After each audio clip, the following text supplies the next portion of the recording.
Hai, Assalamualaikum. Saya Syamsul daripada Minyak Wangi Tuyu. Okey, hari ni saya nak share salah satu daripada ciri-ciri orang yang berjaya.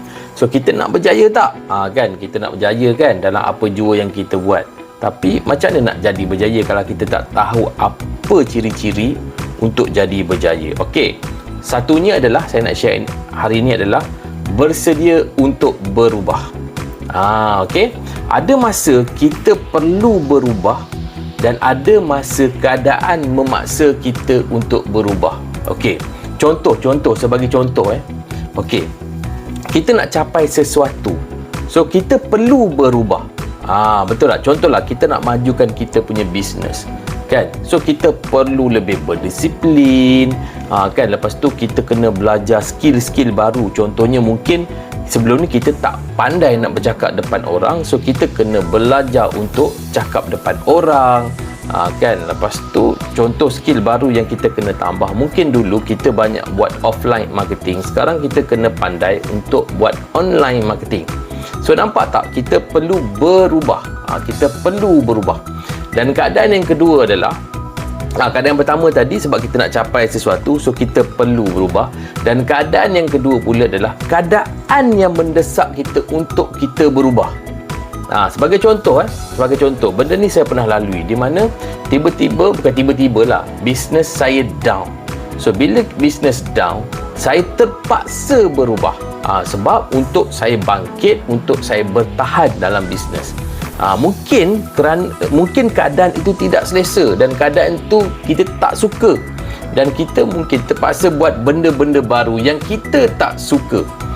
Contohnya kan, bila bisnes down, benda yang saya terpaksa buat adalah mungkin saya terpaksa cut cost. Mungkin saya terpaksa tukar daripada office yang lebih kecil. Mungkin saya terpaksa jual kereta saya dan naik kereta yang lebih kecil. Kan, dan mungkin juga sama juga saya terpaksa upgrade diri saya, tambah kemahiran baru yang sebelum ni saya tak ada dan saya terpaksa adakan. So ingat macam saya kata tadi, ada dua perkara, iaitu kita kena berubah. Mungkin sebab kerana kita nak berjaya, lebih berjaya, kita inginkan sesuatu, dan mungkin juga keadaan yang mendesak kita untuk berubah. Kan, sebab kerana mungkin keadaan yang kita tak suka. Contohnya mungkin kita kena buang kerja.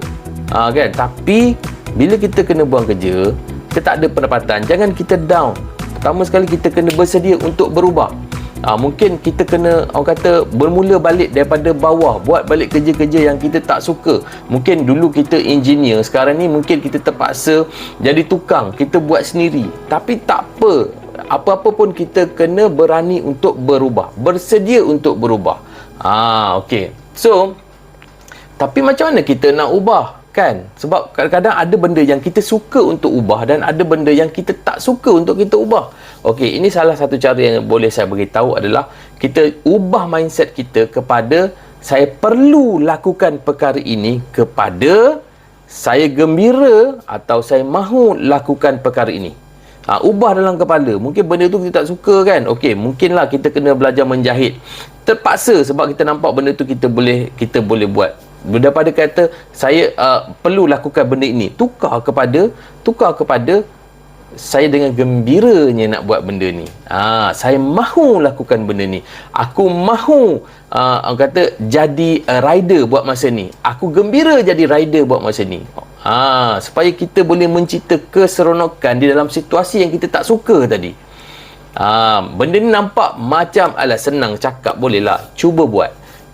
Banyak benda yang kita tak suka, kita terpaksa buat. Cuba gunakan perkataan ni. Ubah mindset kita, kita tune mindset kita. Ingat minda benda yang kita yang kawal.